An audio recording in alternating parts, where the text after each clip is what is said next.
Hey listeners, we're nearing the end of our 15th anniversary fundraising campaign, and we need your help to meet our goal. This campaign offers you a chance to win a unique food and music experience in one of the most exciting cities in America. Here's how it works. Donate to HRN and you'll be entered to win dinner for two and 2 tickets to a concert in one of 8 amazing cities: New York, Los Angeles, Philadelphia, Nashville, Las Vegas, Charleston, Ardmore, Pennsylvania, and Asheville. All donations support our work educating food system storytellers. And when you donate, you can choose one of those cities and you'll be entered to win dinner and 2 tickets to a show. So help us reach our goal and enter to win dinner and a show in the city of your choice. Check out heritageradionetwork.org/15 to donate and enter to win today. That's heritageradionetwork.org/15. Thank you.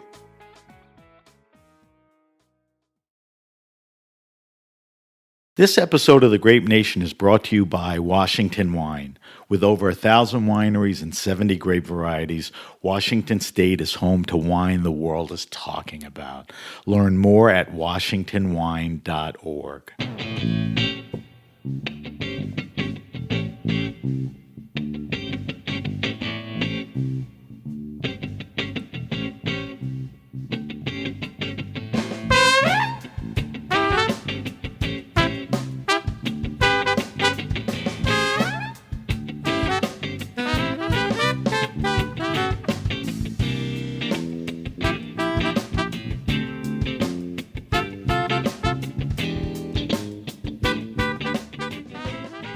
Welcome to The Grape Nation, your weekly wine journey. Our guests are Eric, Benny Bloom, and Ryan Zoidis. We'll talk to Benny and Ryan about wine, music, and more. We'll taste a ferment from Dirty and Rowdy and a bunch of other stuff the guys brought in for our weekly wine sip. I'm Sam Ben Ruby. Stay with us for The Grape Nation on the Heritage Radio Network. We bring wine to the people. Ryan Zoidis and Benny Bloom travel the world blowing some of the hottest riffs with legendary funk band Lettuce. They are the Shady Horns. The Shady Horns have played with Chaka Khan, the Wu-Tang Clan, Phil Lesh, and Aaron Neville, to name a few. Eric Benny Bloom hails from Rhode Island and now resides in what used to be New Orleans and now Denver. And Ryan hails from Portland, Maine, attended Berklee College of Music with other members of what was to become Lettuce. He played with the Rustic Overtones and now with Royal Hammer. Still? It's really Lettuce full-time now. Lettuce full-time. Yep. When they're not playing and touring, Benny and Ryan are drinking natural wines and running their own natural wine distribution company. Welcome to the Grape Nation, Ryan and Benny. Woo! All right, Thank so you. I want you to give our listeners a little context of where you guys came from. Obviously, you're both New Englanders, but tell me, let's start with how you got into music, how the music thing blew up, and then where wine came in, and then I'll get into some specific stuff about all that. But each of you take a minute or two to, give me that journey. You know, I grew up in Portland, Maine, which is, a really great food city, as we all know. But, when I started music, started saxophone in 5th grade, I had the most inspiring teacher that really pushed us to and made us believe that we could do something special with music. And that's where it all started for me musically. And then I met all the guys in Lettuce when I started at Berklee for the 5-week program, which was still in high school. We were all 15 years old. Is that something you had to It's a summer apply program. and get invited to? No, you just pay and you go. Yeah, Okay. yeah. But my parents were pushing me. Then they're trying to get me involved in stuff because I was excelling at saxophone, and they wanted me to continue that. So I was lucky to have that support. And then I ran into I got put in an ensemble with Eric Krasno. And we hit it off. He brought me up to the dorm and introduced me to Jesus Coombs and Adam Deitch and Adam Smirnoff. He had already met them. So then we started playing together a little bit in the dorm, and we did a cafeteria show and realized that we had some special chemistry. So What year was this? This was 92. Okay. That's right. And it's crazy, And right? so we all had the same feeling, and we still talk about it to this day, that there was something special there, and we all loved funk music, James Brown, Earth, Wind and Fire, but we all were bringing different things to the table that each one of us hadn't heard, Right. and that continues to So happen it's a now. good collaboration of minds and thought. And Exactly, but all coming from a very similar place. Our foundation of music growing up was very similar, almost eerily similar. So quickly take me through. So you're in college together, you play, you become sort of brothers and all of that. Yeah. Obviously, you graduate college. What happens after that? Well, we didn't graduate college. We all went from averaged about a year and a half, 2 years. Our bass player is the blew it only off? guy that graduated. We started gigging. Is he the band accountant? No, he's just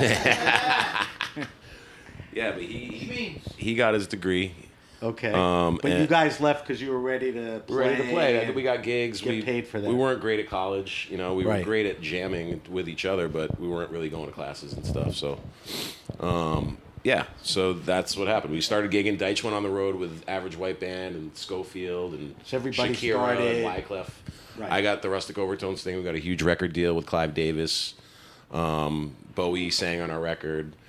It was a magical time for me, and they were all cheering me on. They thought I made it because I got this big, huge record deal at the end of the record era. You know what I mean? Yeah. Right before Napster. It's not what we know it to be now. So they were cheering me on. They were proud of me. But musically, it wasn't really where my head was at because I missed that feeling that I had with Lettuce the whole time. I wanted to funk. I wanted to improvise more and all that. So, but I did the Rustic Overtones thing for about 6 years. The record industry collapsed during that time, and then I had a chance to. Lettuce was starting to. Everybody kind of wanted to play together again. So we all. What year are we talking now? 8, 9 years later? 2002. Okay. 2010, Easily, basically 10 years. The Yeah. thing didn't really we had a hiatus, because everybody thought that we wanted pop gigs. Everybody was getting pop gigs or just doing other stuff. So do things settle down and start moving forward as Lettuce from that point on, or a lot of stuff? Yeah, that's when it started. But it was Soul Live was kicking at that point. So Soul Live was Kraz's trio that he started with the Evans brothers, Right. and that also slowed Lettuce's ability to grow and play. Because Kraz was the guitarist, and he was doing that, right, so right, right. he wouldn't be able so to do he all had the a Lettuce side things. thing Right. that But- frustrate you. It did. Like for a you while. want to move, and Yeah. he was a little ahead of everybody. Exactly. Yeah. Exactly. So we wanted to make Lettuce a thing, and at that point he was with a trio. He didn't want to be with a 7-piece band, splitting up the dough like that. Right. So he was like, I don't know if I can go on the road with you guys, and then eventually he realized he Parted wanted to do ways? different things, and we parted ways, on great terms, and then we now have the band is at it's the best it's ever been now. All right, so let Benny jump in now. So Benny, Huh? not far away in Rhode Island, Oi. you grew up. You weren't part of that Berklee thing, Nope. but you went to William Patterson, which around my area, that's not a good thing. But there were some good jazz guys there, right? Nice As intro. professors? Thank you. Yeah, thank you. But you were in the New England Conservatory of Music, which is impressive. So you did music in school. Take me from there on. You were one of the later members of the band, but have Yeah. been with the band almost a decade. I But know. Let's go backwards and then forwards. Yeah, so in kindergarten, I started. no. I told you not. I that, know. That bang that you hear is me banging my mic over Benny's head. I'm sorry, guys. So here's the deal. From Rhode Island, blah, blah, blah. Always generally #1 All-State in classical and jazz every year. Serious? Yeah, generally, mostly. You were the real deal early. Well, I love music, and I was annoying and an ADD and not a problem child. So, but yeah, I just loved music, and it was a great way for me to do, a nice outlet, blah, blah, blah. Then I went to college at William Patterson, a really dope school with a lot of famous musicians and have come out of there in North Jersey. It's known as a very good, I hate to say the word jazz. Still. But it's one of the best schools in the country, top whatever, 10, 15, 20. And then you would, after that, I quit. I used to go to New York all the time, played on cruise ships in the summers, and, just... Not Jam Cruise. No, not now. It's different, but yeah, not the music cruise. No, I with used to old work on people. Carnival and Queen Mary 2 Right. and the show band. I married an Australian dancer, the whole thing. My favorite ex-wife. Oi. She is. Anyway, then I went to New England Conservatory, which is a really cool school. It's the better school next to Berklee in Boston, next to More Symphony Hall. discipline and No, it's everything, really a really amazing classical school and avant-garde kind of, So were you doing both? I wasn't doing army, but they have amazing, African American studies. It's just it's smaller, more dialed in, no pop music. It's like Berklee is a full music business, everything. If you want to meet people and you're going to go to LA and play in Beyonce's band or something like that, or you want to produce records, you go to Berklee and all those people are going to be in LA when you get there, and it really is a great thing. So I went to NEC, did stuff, and then over the years I've been around and played. I did a pop band, played in David Letterman, Conan, all the stuff, TV shows in Japan and Italy. Things, and I met. I didn't even meet anyone from Lettuce. It's funny. I used to listen to them in college, all over. They're famous. The contact. A good friend of mine, Brian Thomas, an amazing trombone player. He was like, "Yo, do you want to sub? Do you want to play? We need a trumpet player because the original trumpet player from Lettuce, so the guy that was in it for a long time, Rashawn, plays with Dave Matthews. He is not in the band anymore, and he's like, "Yo, we need a trumpet player for this James Brown tribute gig in Maine or Vermont." And I met Nigel Hall, and I did good enough that they were like, "Yo, you're dope." It was so live. It was so live because they're, some of the members do both bands or did, so they used to have a good connection. They still do. So I subbed in that band, and they loved me enough that there's like, "Yo, we're playing a Lettuce gig in next week. Do you want to do that too?" And I did that. Everyone in Lettuce liked me. This? It was like 2011. So I got both bands in 1 week, which is a pretty big thing for me. And you jumped onto. Yeah, I got into it. Yeah, right? they don't let anybody in the crew. They're all freaking boyhood, college, high school friends. So it's a great thing. Thanks, Ryan. They believed in me. Yeah. They didn't have anybody else. Trust me. No, What's they that X on your shirt on the back? What X? Never mind. Go ahead. That's good. You got me. Go ahead. Anywho, so I'm lucky to be in the fold and hang with these guys. Are all my best friends and So debate. 2011, it settles in. Yeah, and now since then we're talking 2020. Yeah, things are a lot different. Touring with the band. All right, so that gets us up to current. Music life. All right, we're going to talk a lot about music. We're going to talk a lot about wine, separately, individually, and all that.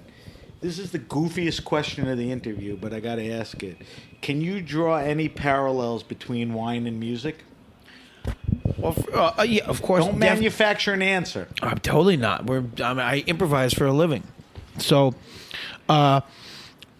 obviously, I think it's called art, music, food, painting, dance, wine. Wine is food. We can do this all day. I think everything is the same. When people are in the field picking grapes, they're going to listen to iPods, or they're home putting a record on, or they're old school singing around the piano after a long day's work and a meal. Like, they're singing and doing music. And when I go on stage, or some of the biggest times in my life, I'm enjoying a bottle of wine. It's a symbiotic relationship. And if you can't see the parallel, it's very similar to me. And I think this goes for most art. Everyone, I think art is... Wine is an art in a way. Wine is... As much as it's an agricultural product in the farm, yes. It's very... But isn't there an artistic thing in that? Yeah. Right. Yes. I mean, everybody has their expression of what their wine is. Right. They could be Music's growing an the same expression. grapes. Right. They could be making the same kind of wine, but their expression is going to be different than the other guys, and you're going to know their wine from that. All right, so, Ryan, tell me this, and both of you answer this. When and how did you get into wine? Because it obviously wasn't always a thing. And then tell me that point when the natural wine thing made a lasting impression, because now, from that point on, it's been very important. So when did you get into wine? I worked at a couple restaurants in Portland, Maine, when I needed some dough when I wasn't touring, and I had a friend that owned one, and they were serving like Spanish wines, Portuguese wines, Chilean wines. So you were inquisitive. Nothing that I would really drink now, but back then I just enjoyed the pairing with food, and I was like, wow, I can really get into this. So but the concept of wine cool. as a thing was with romantic food and nice, and I enjoyed it. It was a vibe. And then I'm just interested in all beverages generally, and how they make you feel, and how they, the history of them and all that stuff. But later on, like go 10 years later, when Peter and Arenda Hale they were in Brooklyn for 15 years working for Marlowe. It's and amazing Sons. what they brought to Portland. And they tell brought them who they are. Yeah, they brought Drifter's Wife and Maine and Loire to Portland. Maine and Loire is the bottle shop that they started with, and it was this enormous space. And Right on the main drag, right? well, it's a new part of town that's not the old Yeah, port. yeah, It's like right. this thing. So they were one of the first businesses there actually. And a drummer friend of mine, a great jazz drummer named R.J. Miller, who was my roommate in Brooklyn when I lived down here in New York, is living in Maine again. He's like, "Yo, do you know about this new wine shop? My boy opened it up. He's a drummer too." He brings me there, introduces me to Peter. He's an amazing drummer, and the way that he talked about wine was easily understandable for me because Was his thing small growers, low intervention, natural? 100% natural. Okay, the so it whole was an all-natural all shop. natural wine bottle shop. So at that point, how much into natural wines were you? A little? I had no Okay, so clue. I had so no that clue. was your turning point. That was it. You dug in with him Yep. and all of that. And then my first bottle was a remember? bottle of Frank Cornelissen Susukaru, the Rosado. Don't you guys distribute Frank? We'll get to that in a minute. Yeah, but All right. I brought a bottle to Benny in my suitcase, and we had a show together in New Orleans. Suitcase boys. All right, Yeah. so pass the mic. Pass the mic to Give me that to microphone. Benny. Benny, when did you get into wine? Yeah. And I would think your natural story is a little different than Ryan's because Ryan's from Portland. When did that natural? Tell Well, you me know- how you got into wine and where the natural thing hit. Well, I know no one needs an introduction about what natural wine is and everything. And I'm now I'm in the industry now. We're both in the industry. The term natural, which is great, and it just We're wines. not there yet. I asked know. you how you I'm got sorry. into wine. I thank you, Ryan. And when you got into natural wine. And by the way, all three of us agree we hate the term natural Okay, wine. good. But we're going to use that now as a Well category. said. We like low intervention. There we go. We like nothing in the cellar. But Thank we're you. going to use natural Okay, wine. perfect. Thank you. You're the man. So, I just, I've been drinking wine a long time. I think cruise ships, because I used to do Carnival. There were so many Italians. It's Italian-owned cruise Right. line, actually. So I remember hanging with one of the engineers, and he had the Pinot Grigio, the Valdice, Santa Margherita, I the love that stuff. I mean, Spritzer with ice. well said. Delicious. But when you don't know shit, it's great. Excuse my language. But I never had anything like that. But when it was about 1998. 2000. So I never had I never had something like that. So that was my first introduction to wine. And then since then I've been drinking wine. Then I'd have a Silver Oak or I just whatever I thought was dope and I didn't know. And then Ryan brought me right before a concert with this famous DJ producer named Pretty Lights, in front of like 5,000 people. He brought me this. I think it was Frank. I think it was Contadino, I believe. Whatever. One of Frank's. Super no sulfur. Ryan, you know what year this is about? Yeah, 2015. Let's do 14. Okay. 14. So 6 years ago. Yeah. So, but no sulfur. The most energetic wine I'd ever even think about having. I had a first sip. It's like a drug. They have so many. No other wine that made an impression on you. No, everyone's got that was my aha moment. Yeah. And because there's just such mineral content and things that just other wines aren't going to get to because they're being doused with sulfur, the whole deal. So it was a beautiful experience. And then I went on stage and it was like I was transcended because of of how light and beautiful and energetic that wine is, and it made me have such a performance. Those are and all- that's why we're here. That's why we started a company, and it's a big deal for us. Right So. descriptors. Yep. So we'll come back to that, but ironically, you guys decide you want to get into the wine business. I mean, we're fast forwarding a little, but why and what was the plan? I mean, what was the moment? It's like was there a lack or a gap, or was just something you wanted? Me being from Portland, us traveling all the time and being able to go to San Francisco and New York and experience the movement of natural wine in those major cities, and then where I'm from, where we were way ahead of the game for a small city. Yeah. We would go to Denver, Colorado a lot. We have a great fan base there. A couple of our music band town. members are living there now. So we're there all the time, and we're going to all these great restaurants, really amazing food, and we'd go through the wine list, and there was nothing for us that we were really interested in. Nothing like natural. There was a couple, but we just realized there was a big gap there, and It's crazy. and having a hip town, a college town, a young city. But listen to this. It's like how many health conscious people are in Colorado? A lot. Well, they're living to 100 That whole in I Boulder eat now. organic food and why I don't drink organic wine argument is why it's not there. I don't know. Exactly. Well, so we thought of that. We had that thought, and we're like, why can't we bring some wines in? What do? We had some friends that are in the business there. They run a bottle shop, a bar, and a new French restaurant, Mary and McLean. and they recommended that we look into starting a distribution company so we could bring in the wines that we wanted to bring in. So it's a market, it's a market you're comfortable with. It's a market that was so blatantly lacking that should have been ahead of its time. So who comes up with the idea? Like, I think Ryan might have had the first. He was like, "Yo, we should maybe think about trying to bring these wines." And I'm like, "Dude, you're kind of crazy, but let's talk about it." And we just started talking and doing it, and then we. But before we move on, Denver, of course, is not as dope as New York, San Francisco, Chicago. No. However, they do have, like, Louis Dresner's there. Yeah. Jenny Francois there. But, 8 years ago, it wasn't the same. And, and it's a little old guard. So, yeah, we decided to go in there.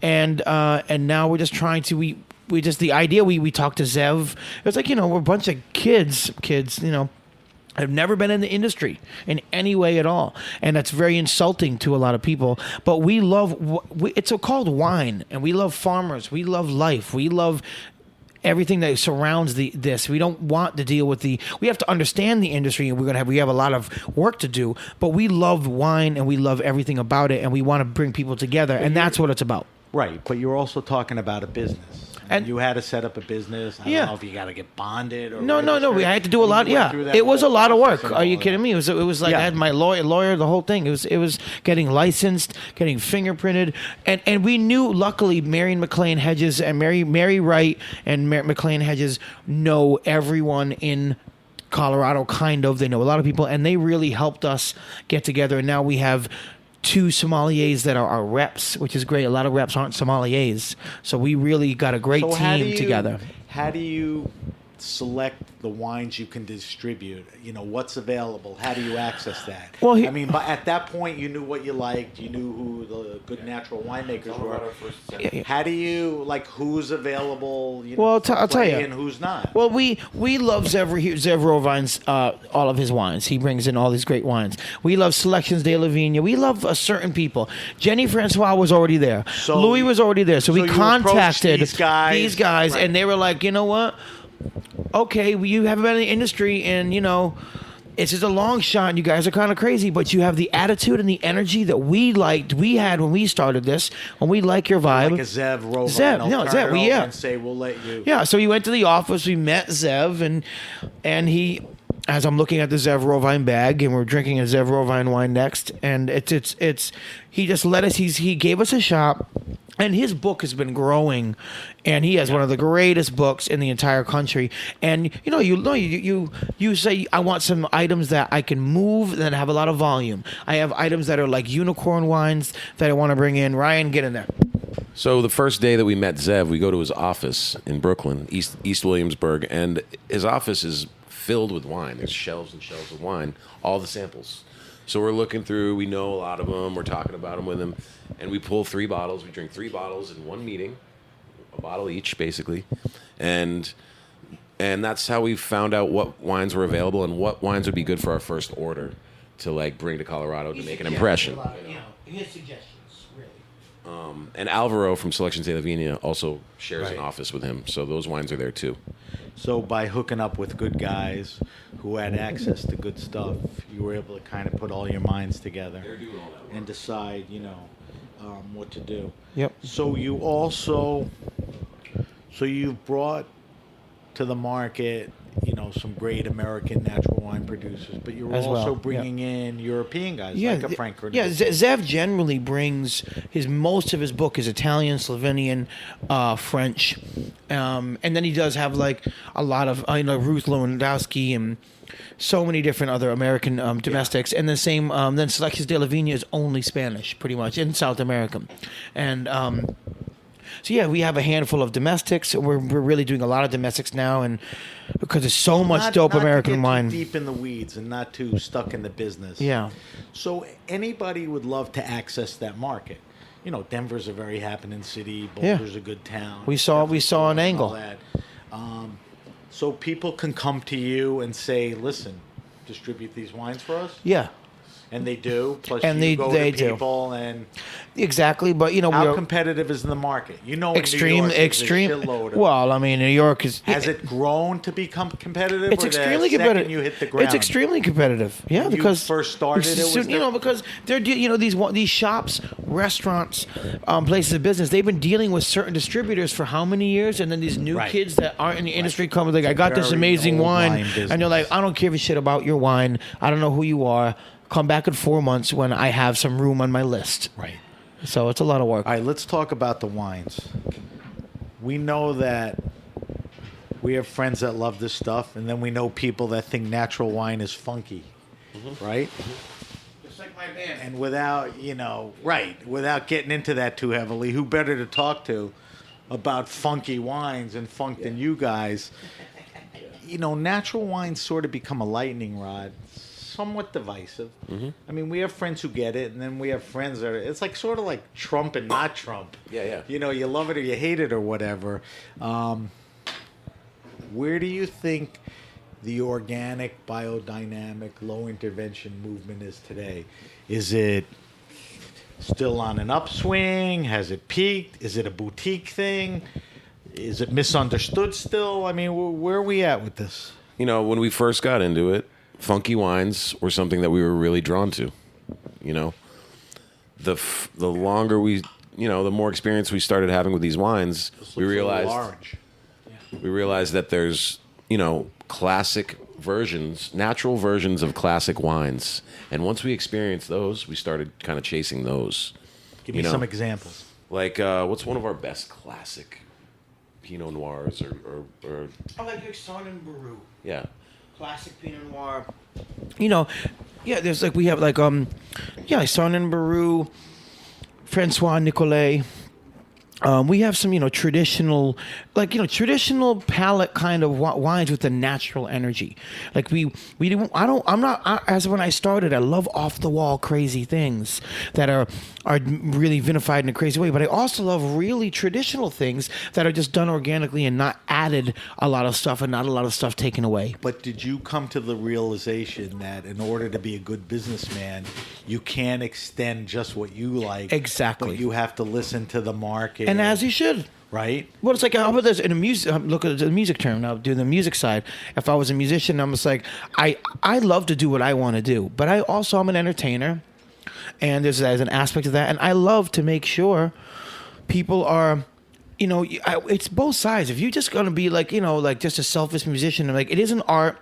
And you're allowed to express yourself.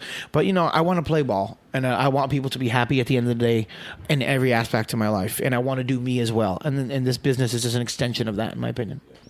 So, do you have anything to add to that? Yeah, I mean, I remember a turning point in our kind of approach to this was when this article, an interview with Bobby Stuckey came out, and the natural wine world was all like offended. They went that crap on They were offended that by wasn't it. that long ago. Like Right, a not year too long ago. or something? Yeah, about a year ago. Wow, He when did. I used the term lightning rod for natural wines, that story was. And it's still... So we got that idea in our head. Was like, man, this guy Bobby Stuckey's going to be hard to figure out. We gotta do our best. So now, where are we at with Bobby Stuckey, Benny? Well, Bobby's a great dude, and he's. I mean, I don't want to get any.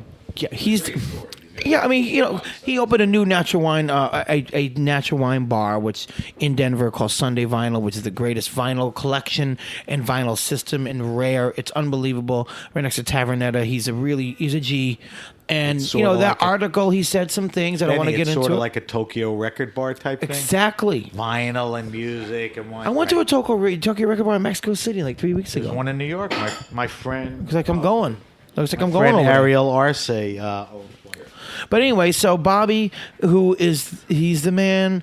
So you were skeptical about. Yeah, I mean, he's a Som who's been in the industry so long, and we're very intimidated by that whole scene because we're not he like kinda that. Deserves that cred. I mean, he's Yeah, the real he's deal and he's all an that. OG, but he said, but he said, No, but he's, no, don't but he sell said yourself short. he said a lot of things in that article, and I haven't spoken to him about him, nor should I. It's him, and I'm not going to get into it, but we brought him he sells a lot of our wines. He loves generally everything we take him. I also am not going to take him some crazy off the wall stuff. I'm going to bring him stuff that are really kind of down the pike, and and he's loved everything, and he's a nice dude. So like, who am I to say what's happening? But So that's a great story. We're There's a guy that goes on the record with a story.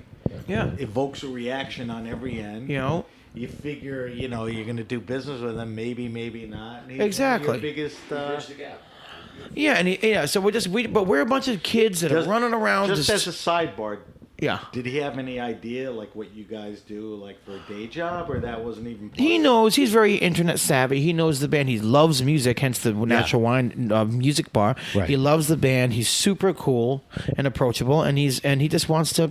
He just he welcomed us with open arms, which I didn't know what to think, and we're just trying to bridge the gap between everyone, from people that don't know nothing about wine to master somms to musicians to artists. We just want to drink wine with people, and literally that's it. So here's what I don't get: how do you split your time up, being a professional musician and running what now sounds like, a serious business? This isn't a casual inn. I mean, you guys are into wine. You're into natural wine. You chose the market. You want to get in. How do you split the time up? I mean, I didn't realize. I thought you were living in New Orleans. Ryan told me that you moved, and that was step one. You had to be in the market. So how do you do it? Because you effers are as busy as it gets. Between the bands, the side projects. We're in New York City at the Blue Note, with Adam Deitch, who's the drummer for Lettuce, who has a side project. Mm-hmm. You're the rhythm section, the horn section, and all that. Yep. So how do you split that up? So, Benny really took the whole business by the horns and went to Colorado and committed to it 100%. I'm raising my daughter in Maine. She's 9 years old, and I have that to do. When I'm off the road, I have to go there. Who do you think's doing a better job? Him running the business, or you raising a daughter? That's a loaded. It's about the same. They're both thriving. I mean, look, I think Benny's going to say him. No, I would never say that. His daughter is the dopest human in the world. She's way cooler than both of us. Even though Zoid's a real son of a gun, slick-haired son of a... So by default of the fact that Ryan became a dad, you got your ass over to Denver, and you could be on the ground more. I wish he was there more, and we know, of course. But he's raising his daughter, and it's, who am I to say? And luckily, I have time right now to do this. And now I'm putting some people in place that I'm like my right hand man. That I'm Paul Lysek, who's Assam from New York, who's the freaking man, and now he's part of the company. And Christian Hammer. I have some great people that are helping. So you have guys on the ground, but not even guys on the ground, but like sommeliers that are like dope, that loved all traditional and natural wines. And Ryan is like an overseer. He's got great concepts. We're all finding our roles in the company. I'm not going to chide him like I did in the beginning. We're trying to find our roles. You're past that, right? Yeah, I mean, we're in a band together. We're best friends. We can't. I'm not going to let this business ruin our relationship with the band. And now we're in a different place. Remember before the interview, you were telling me, he's you were thinking about throwing him out. And shit. Well, I did try to give away all of his shares, actually. He did, huh? Yeah. He's good. So you have it. You're settled in as far as the business, and it's manageable. Well, this last tour that we just went on, we just went to the Grammys. We were out for a full month and a half, basically. Straight, and just pounding. And when this happened, like, that hadn't happened since we started the business. We'd done 2-week runs, 3-week runs in the States, everything domestic. So it was the biggest test to do. So, and we realized together, we finally agreed on this, that we really need to, give those guys a little more responsibility, let them buy into the company a little bit, give them some incentive, and let them run it when we're gone, so we feel good about it when we're not there. But also, exactly, well said. But right now, I'm also It is well said, because the way you get work done is through other people. A good manager is the guy who gets the job done 100%. people, especially if you can't be there. My roles change. Right. So when I'm so quickly, when I can, generally, I'm up in the morning, 10 o'clock, and I'm doing emails. I'm ordering wine. I'm checking on inventory. I'm getting bills paid. I'm checking who's not paying their bill, the whole thing. And then at night after the gig, I'll do some more stuff. I'm making a price book. I'm going on the website. I have to do that because my guys aren't getting, that's not their job yet. Like, we don't know where we're going to be, and it's important. Like, if I'm going to have this major business, I can't just be like hanging out. Do you feel at this point you guys have a good grasp on it? I mean, I would love to say yes, but right, but better than 10 6 months. 9 months ago. I mean, you feel good about it. Yeah, we Any have aspirations about doing this in another state. I don't. We're gonna have a wine eventually. I think next wine? year. Yeah, we have a good one of our wineries that we represent, Subject to Change in California. Super dope, amazing 00 wine. The man, he does a lot of custom crush, so he has a lot of juice left over. And I'm gonna go next year and like blend a bunch of things, make a soup, maybe a lettuce funk wine, and then maybe a Benny and Zoid. Yeah, maybe it's Benny and Zoid with a cartoon of us in the front being funny. And let me know about that. We'll let people. And then that'll be distributed around the country. That wine. Yeah, that would be cool. You could jump on all the other thank people. You guys are outside of New York. You're in Portland. You're now in Denver. You sort of changed the scene a little. Trying. Would you say that the natural wine scene has sort of upped as far as the game? I mean, Portland, the Warren, Maine guys brought it in. Have they added since? Other guys have come in? Well, when they came in, the whole restaurant scene changed the way they buy wine because they literally would go to the producers and get the producers hooked up with the importers, and then every restaurant you go to now has definitely one natural wine on the menu at least. That's good. It's huge. And Benny, same thing in Denver, right? Yeah, well, you mentioned all the big natural guys are in and all of that. I want to quickly say, there's a couple places, my friends, there are people before me, but now we are totally changing the menus and all these things. But what we're doing is, because we're musicians, like, I'm going back for a week. I have a week off. And instead of like chilling and smoking weed, no, of course not. So what I'm doing the first music event at Bobby Stuckey's. It's a vinyl. I'm bringing in my friend Chris Carnes. He's scratching, doing his thing, and I'm playing along the trumpet, taking over the glass pours one night. We'll go in a place out Wyman Hotel in Silverton where a famous restaurant is doing a pop-up. We're doing a wine pairing. Then I have a concert at an art gallery, and I'm pouring all my wines there. Like, I'm trying to make music and wine and art come together like it should be, and that no one's really, no offense, maybe some are, but no one's really doing that. And I'm not saying I'm cool or not. I just think it's what I want to do. When I want to go out, that's what I want to see. I'd love to see art. You're cool. You're sitting here in your pajamas. I am. Come on. I'm in leopard pants and a Monet shirt. I am. I know. We're almost done. We're almost done. I like this. I'm not playing tonight. A couple things. We got to wrap up, but nobody leaves without doing the wine list. I'll tell you what that is in a second. But let's do some plugs. Let's talk music for a second. Primarily, we're talking Lettuce, right? I mean, that's the main gig. Yes. What's going on with Lettuce in the near, future and going into spring, summer? We have a record in the can, done, mastered. It's going to be called Resonate. And the last record is Elevate. Yep. Right. And these records, we have 3 records that we're going to put out. This will be the second one that we recorded mostly in one session. We were trying to make 1 record. We ended up making 3. Wow. And material? Yep. And we recorded all this music. When's that coming out? This is coming out in April. All right. So a tour to support? You going on the road? We're gonna be playing out. Are you on now or you're? Well, we're about to go to Europe for a month. Starting when? February 15th. Okay. And you'll be there how long? A full month. Okay. 25 back cities. In the States, April or whatever. March 15th, we're back. Okay, so if people want to know tour dates and crap and all that, they can go to the thing. They go to Lettuce. Yeah, we also just came back from the Grammys. I don't know if you knew about that. We got a Grammy nomination. You got a Grammy nomination for our album. And who won that?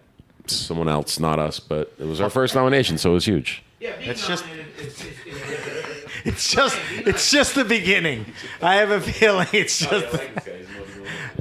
It's just the big, yeah. I can Anywho. do that. All right, now what about side stuff? So I mentioned earlier we're sitting here in New York at the Blue Note Legendary Jazz Club. You know, I grew up in New York. My dad used to take me here to bring guys that you can't even so believe.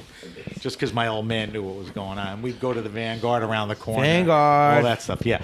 How about the So- Augies? Who? Uptown Augies. Little. Jazz, We the used Jazz to go Gate. to What's the Village Gate? There Village we Gate. go. We used to go to the Copa. I mean, we did everything. Copa, Will Copa, tell you, man. Cabana. Nobody beats me at this stuff. All right. Hector Lavoe. My dad Wow. was huge into salsa. Anywho, All right. So what about side stuff? we're not really doing So too. side stuff between the wine and Yeah, lettuce, I've kind of given that's- up. Ryan doesn't do too much of that in general.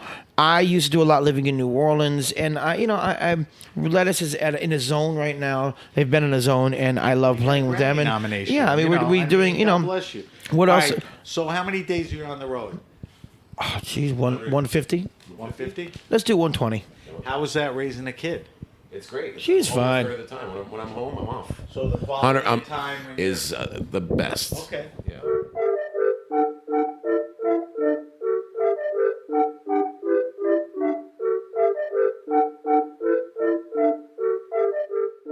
This episode of The Grape Nation is brought to you by Washington Wine. Great wine requires great fruit, and Washington State's wine growing region have that department covered. Washington is home to 14 growing regions, 1,000 wineries, and 70 grape varieties, including Riesling, Chardonnay, Cabernet Sauvignon, Merlot, and Syrah. Learn more about Washington wines and their growers at washingtonwine.org. During this time, it's more important than ever to support independent growers and winemakers, no matter where you are. There are options to shop online and join Washington wine clubs that ship nationally. Find out about the wines the world is talking about at washingtonwine.org. We're going to wrap the show up with two things. We do a thing called the wine list, and we do a thing called the weekly wine sip. We're just going to talk about a couple of the wines we tasted. All right? So here's the wine list. We subject all our guests to 5 questions. Whoa. Answer quick. Don't dwell on them. Every week we ask our guests the same 5 questions. All right? So the first question is, what are you drinking now? What are you trying? What are you tasting? What's in the fridge? Are you shifting seasonally? Benny, you have the mic. You go first. What are you drinking now? I mean, in my hand or in general? In general. Not tonight. I own a Drink it. wine distribution company. I got like 200 wines I can drink. It's hard. What You know what I've been drinking? happened? I've been drinking. I'm going in on Burgundy again. You going with Burgundy? Yeah, but really kind of like Fancy hands. Burgundy? No, hands off Burgundy. Okay. No sulfur, as much as least as possible, and just no light filtration, and So just the newer Burgundy makers. I wouldn't say newer. I'd say those are the Believe it originals. or not, Those are the originals. Most Burgundy guys made Burgundy naturally. That's They what I were- know. they were I not know. Yes. The guys that were And screwing Beaujolais, around. yeah, of course. Right. All right. What about you, Rye? Well, when we showed up in New York, our Spanish importer took us out and he brought all the Partida Cruz wines, which are Spanish. So there's the answer. You get a And chance they're to expand wild, because of and we got accessibility. all of them. So Partida Cruz, okay. And those wines have been known to be a little bit wild and, a little volatile acidity, maybe some mouse here and there. But the ones that he brought were open for 2 days, stable, delicious. We ate Anything you remember Woo's Wonton specifically? King with him. Oh, Woo's is no liquor license. Yeah, I mean, You they can bring make whatever you want. They make a bunch of pet nats. And I almost brought a pet nat from Maine. But Oyster River? yeah. Those guys are amazing. Yeah. All right, second question. Goofiest question of the lot. Quick answer. Favorite wine and food pairing. You got one? Something, not something you eat every night, every week, but something that man, this chicken and this burgundy, this is perfect. What could you think of?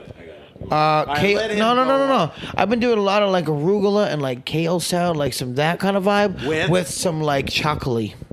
Chocolate. Yep. Okay. I think I'm going to end the show right there and shoot myself. All right. The other day we were out, so we're You at go, Woo's, Ryan. and it was No, Partida. that's good. It was basically First time ever. Partida Cruz's version of Lambrusco. I don't even know what the grape was. Partida Cruz's, so a sparkling Sparkling red, light, little tannic, but with- light, good acidity. with?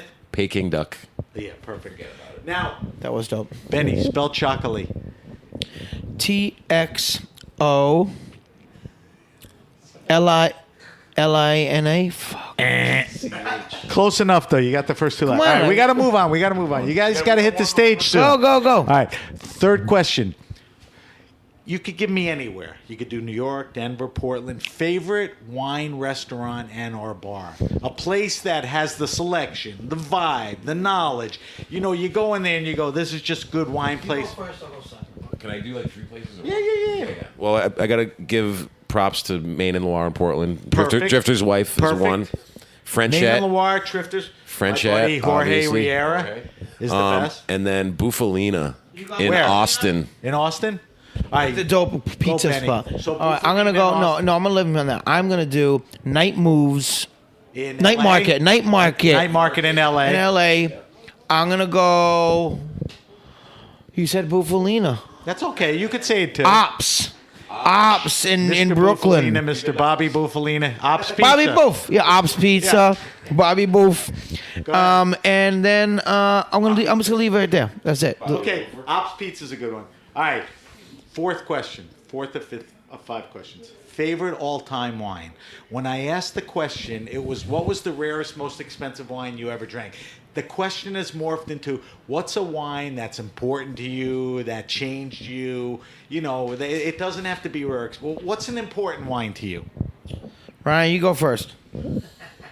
It could be that wine in Loire, Maine. I mean, that's the type of you thing. know what? People are getting sick of hearing about it, and you know it's a little bit cliche to mention his name again, but I got to give it up to Frank Cornelison. Okay, and no. And say that I Susukaru, do the this show every Rosado, week for years. He's the not Rosado. overplayed. When I first had it, it was salty strawberry. So that's a just wine juice. that resonates with you. It still does, even though his wines have changed so much over the years. Benny, you got something like that? What is it like? Freaking Jamay, the really cool Cornas. You know, it's a really Jamay. Jamay. Not Cornas. No, Roti. thank you. Yeah. Yeah, I mean, That's classic. Yeah, I know, but it's still done No, done that's correctly. an awesome Yeah. older vintage. Yes, and I'm Jamay, Jamet. Yes. Roti. That's a Really classic into some- one. That's a good answer. Thank you. So you got new, you got old. All right. Last question. You guys should be able to answer this because you're in the business. I'm looking for a recommendation for the best wine around $15-20 retail. Here's the setup. Willie's going to a party. He can't bring a crappy $8-9 bottle of wine. He can't afford 40, so he's got to kind of rock these people's worlds with a $20-22 bottle of wine. Give me a red Recco. Give me a white Recco. Here we go. You can give me categories like Muscadet. Here we go. Makers. Chirelli, Francisco. Spell Francisco, Chirelli. What is that? Cirelli, Chirelli. That's the maker? That's the maker. Is in I believe it's in Abruzzo, and That's white? Fully biodynamic producer does Serrasuola, Trebbiano, Montepulciano. $20 No, range? from like 17 That's to what I'm 21, looking for. and fully biodynamic, no sulfur. And they make Pecorino. They have like 4 different ones that they have amphoras. Anyway, there you go, Ryan. Give me, what was that, red? Red and white. They have a bunch. You know what? I'm going to go with Papeno, the leader. He's going to show up to the party with a Spell chilled, Papeno. Spell a chilled Papeno. Chucky Spell Maravetta. Papeno. Pipeno. Okay, and he's making what varietals? He's Pais. Pais. It's mostly Pais. Pais. So it almost has a nose like mezcal, and it Really? and it's light drinking, and it's a liter, and it's $19, and it's show up with chilled red at a party, and he's It's gonna be interesting the man. stuff, right? Yep. All right, There good you go. choices, guys. You did a good job. You didn't dwell on it. You gave me some interesting answers. Just for my listeners' sake, I post all these answers on Please. our social media sites. Yeah, cool. We post the wine list. We post what we're drinking tonight. The best wine we've ever done that far. Yeah, let's do this. That's why people. This is listen. dope. I'm calling- All right, we got to wrap the show up. Who we thinking? No, wait. We do a thing called the weekly wine sip. Every week we taste a different wine on air. I brought in sort of tribute to you, a Dirty and Rowdy. But it's not just Hardy's. It was a collaboration with Michael Michael Cruz. Cruz. It's a ferment, which is a Hungarian wine. That's right. Which they usually make Tokay with it. Now, the second wine that we produced, I'm hoping this is one of your wines? Yep. Okay, this is what? Jean-Yves Perron from Savoie. This is a Moscato. So it's the name But of the it's- wine is Ivicini. No, Yeah. yeah. And then the producer is John Jean-Yves Perron, Spell Perron Peron. Okay. And this is what's the grape? I believe this is the I believe it's Moscato, but it's what do you call it? Skin contact. It's like a papaya it's sandwich. Sort of an orange skin contact. very orange. So for all It's you frickin' hipsters dope. that only have to order orange It's like wine, it's a tropical, beautiful vibe. Going, it's easy. this is delicious. It's got a little grapefruit. Definitely. It's got It's dope. And then the other one we have that we're just getting to is by Clo Lentiscos out of Panedes. It's all right, we got to spell. I mean, I'll put everything on the Clo CLOS Clo Don't you guys Lentiscos. do Clolenticus too? This is This is Clo Lenticus? Lentiscos coming up. I met him. Lentiscus. U.S. Clo Lentiscos. But of course they use a lot of I interviewed him at the Raw Wine. He is Fair. him and He's his a great- daughter Nuri. daughter's beautiful. Sweetheart. She's the greatest. However, they do a lot of sparkling. His nickname is the Bubble Man. Yeah. That's one of our major people we represent. Chirello Vermel. That's exactly what that is. No, it's what is it called? Cartoge Vermelho. Where's my importer when I need him? Hey, we gotta play. I have to play in 11 minutes. All right, listen to me. I We're gotta brush wrapping my up. teeth. Don't go anywhere. Don't We're go anywhere, wrapping up. Ryan. All right, so we tasted 2 of the 3 wines. I'll Yep. post them. Yep. All 3 of the wines that we tasted are wines that you guys distribute in Colorado. Yes, exactly. And you're, big guys. I want to remind everyone you distribute American wines and European wines That's in right. Colorado. Thank you. And the name of the company is Benny and Zoid, right? Selections In Colorado. All right, guys, we got to wrap up. We got to wrap up for 2 reasons. 1, I have a headache, and 2, you got to go on the air. That's okay? right. Don't feel bad. It's from the wine. From the wine. No. All right. So if you have a question, suggestion, wine happening, or event, hit me up at samatthegrapenation.com. That's samatthegrapenation.com. Subscribe to the Grape Nation podcast on iTunes, Stitcher, Spotify, or wherever you get your pods. Follow us on Facebook at The Grape Nation. On Instagram, we're at SBenRuby. On Twitter, we're at BenRuby. I know it's confusing, but always use the hashtag The Grape Nation on both. As I mentioned, we'll post Ryan and Benny's wine list answers and all the weekly wine sip wines that we tasted on our social media sites. Ryan, Benny, if we want to follow you guys on social media, we can follow what's Lettuce's? Lettuce Funk on Instagram. Lettuce Funk on and Instagram. then Benny and Zoid Selections. And Benny and Zoid Selections, Selections. yep. And you guys have personal accounts? Or Yeah, Zoidis, my last name. And then Zoidis. Yeah, Eric Benny Bloom is mine. And Eric Benny Bloom. All right, guys, we're going to wrap it up. Thank you to our guests, Eric Benny Bloom and Ryan Zoidis. Thank you to our engineers and everyone at the Heritage Radio Network. I'm Sam Ben-Ruby, and you've been listening to The Grape Nation.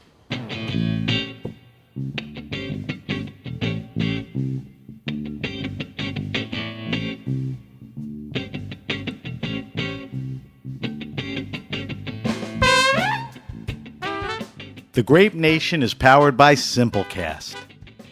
Thanks for listening to Heritage Radio Network, food radio supported by you. For our freshest content, subscribe to our newsletter. Enter your email at the bottom of our website, heritageradionetwork.org. Connect with us on Instagram and Twitter at heritage_radio. You can also find us at facebook.com/Heritage Radio Network. Heritage Radio Network is a nonprofit organization driving conversations to make the world a better, fairer, more delicious place. And we couldn't do it without support from listeners like you. Want to be part of the food world's most innovative community? Subscribe to the shows you like, tell your friends, and please join the HRN family by becoming a member. Just click on the beating heart at the top right of our homepage. And thanks for listening.